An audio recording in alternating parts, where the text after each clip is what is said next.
represented by Congressional Rodney Davis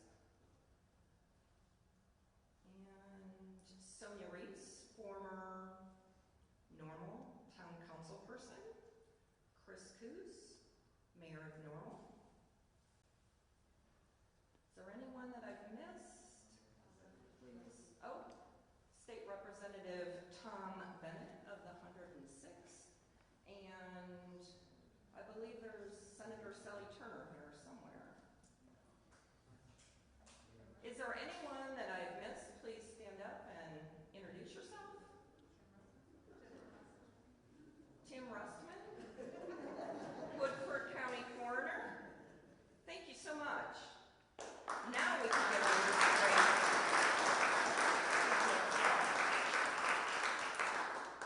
This next level is very exciting. I'm super excited and thrilled to be with everyone here.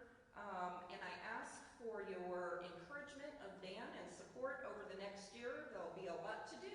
And at this time, I'd like to introduce Marina Matoyer.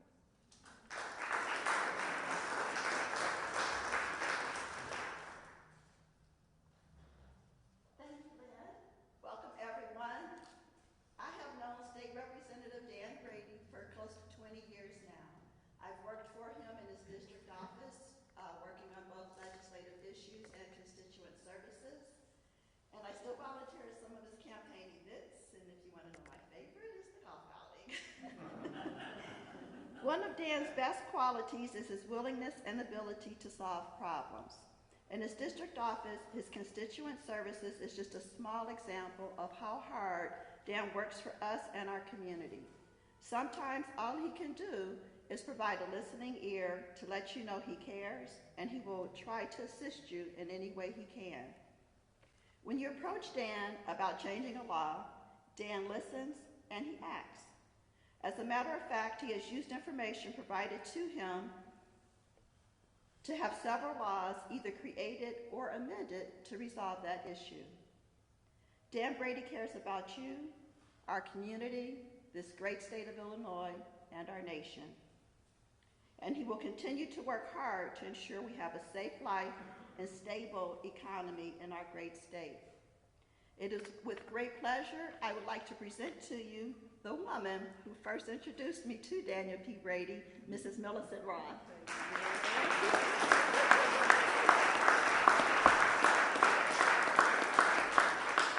Hi, good afternoon, and I also welcome you. Many of you I've seen over the years on this journey with Dan and his family. So when I graduated from Hampton University and the John Marshall Law School, I returned back home to Bloomington Normal looking for a career and opportunities that inspired me, that gave me purpose, and would position me to serve. So you may imagine when it was suggested that I visit with our local coroner, I didn't necessarily get the connection in terms of how that met my career aspirations. But when I met Dan over 20 years ago, he came out from back in the coroner's office, and I was sitting there in my pink suit. And he said, "If you're willing to work, let's go."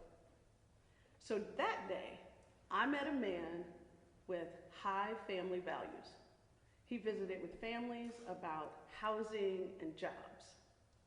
A man that understood community.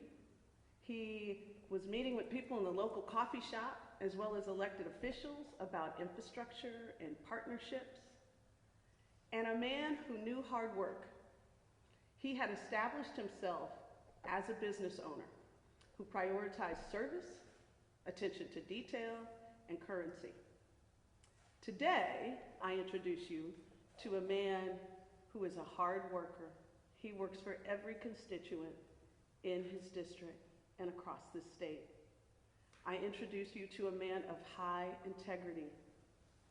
He is honest, he is forthright, and he can be trusted. I introduce you to an official who can unite the divided.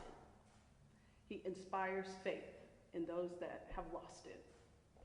It is my pleasure to introduce you to our next Secretary of State, And if you are willing to work hard, let's go.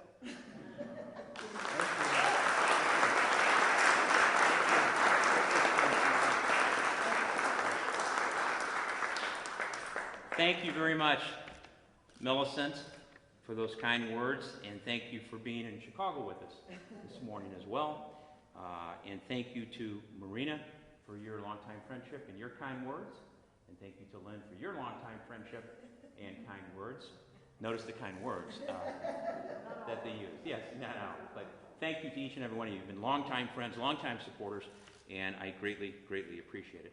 There's been no longer time supporters than some of my family that are here, and that is I saw Brother Frank, Sister Julia, Sister Mary, and I don't know that Sister Ann. She must be teaching. So, but Aaron and Emily, thank you for being here as well.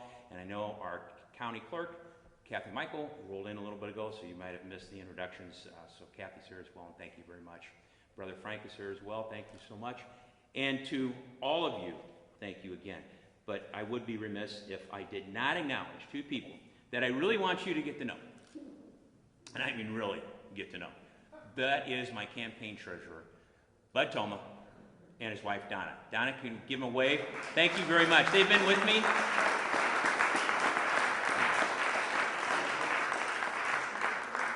They've been with me since the beginning, since I first announced I was running for county office, this corner, and they've stuck with me all this time. To my House colleagues that are here, and Senate colleagues, Senator Turner, Representative Bennett, thank you so much. We had some of our colleagues up north. It was very nice as well, so thank you for being here. And without any further ado, I don't want to forget Nikki, who has been coordinating everything on the local level as Friends of Dan Brady for this change to announce what we're here to announce today. So Nikki, thank you so much for organizing the Friends of Dan Brady as well. And Jonathan, John I know is here somewhere, or was here. There he is, back in back. Thank you very much for your help as well. I want to introduce my family. I don't want to make that mistake from the very start. Our daughter, Danielle, son Tom, and my wife Terry. Thank you.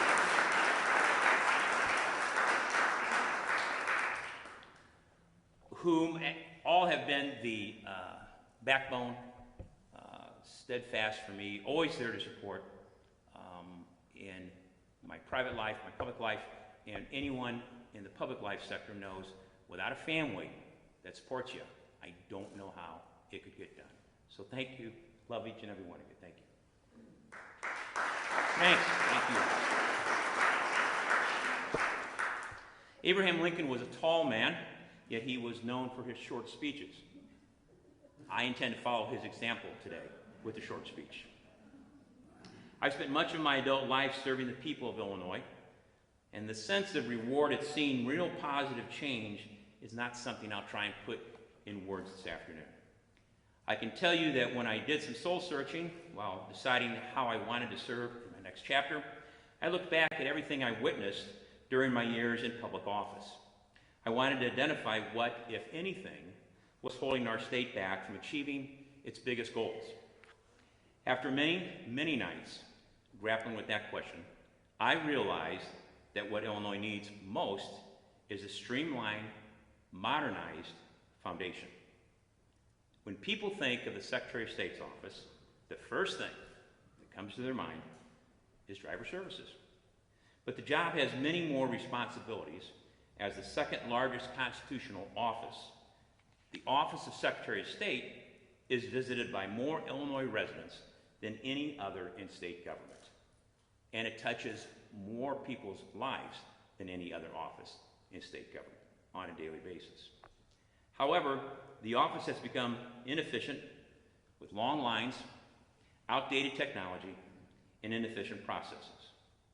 It might be summed up best by a recent email I received. It said, "I have always been a responsible citizen, but I will drive with an expired driver's license because I'm not going inside that facility and wait for hours and possibly be exposed to COVID-19. There has to be a better solution. Please find it." These issues must be addressed so that our government can continue our work for the people and our economy can thrive. This is why today, Danielle, Terry, Tom, over there, ladies. This is why today I'm announcing my candidacy for Illinois Secretary of State.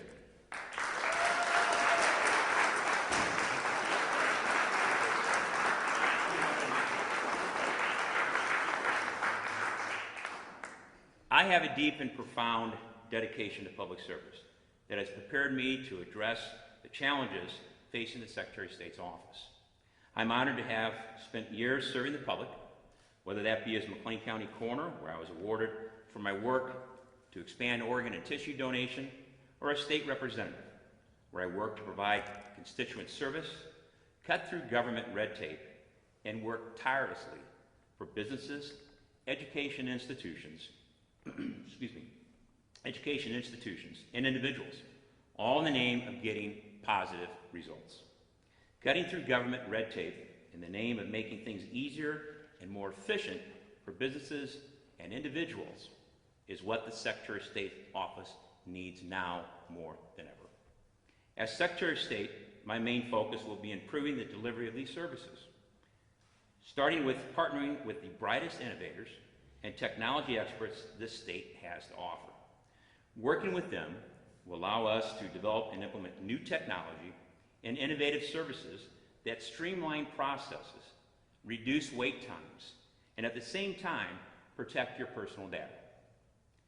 Improving service delivery also means expanding the number of locations you can schedule an appointment ahead of time, and implementing cross-training so employees understand how to perform all their duties at the local Secretary of State's office, allowing them to serve more people more efficiently. I also want to partner with stakeholders to pass legislation that allows first-time applicants for driver's licenses to complete their road test through a certified public school, private school, or a private driver's education facility. Not having to take a driver's test at a Secretary of State facility would allow staff to not have to go out on road exams and would allow them to remain at the facility serving you. Over the coming weeks, I'll be unveiling more ways to streamline services for the public as my campaign rolls out.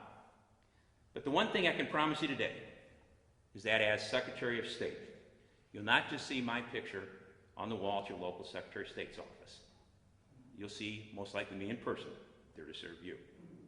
Thank you, and I look forward to sharing more in depth my ideas for a new and improved Secretary of State's office, and I ask for your vote. Thank you.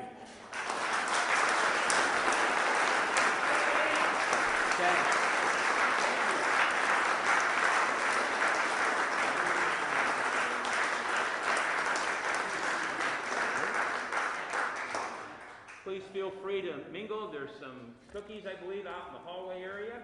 And thank you all for being here. And I hope, if you're not doing it this evening, you're hungry for fried chicken, you'll join us. The Friends of Dan Brady a little bit later this evening. Thank you very much. Again, thank you.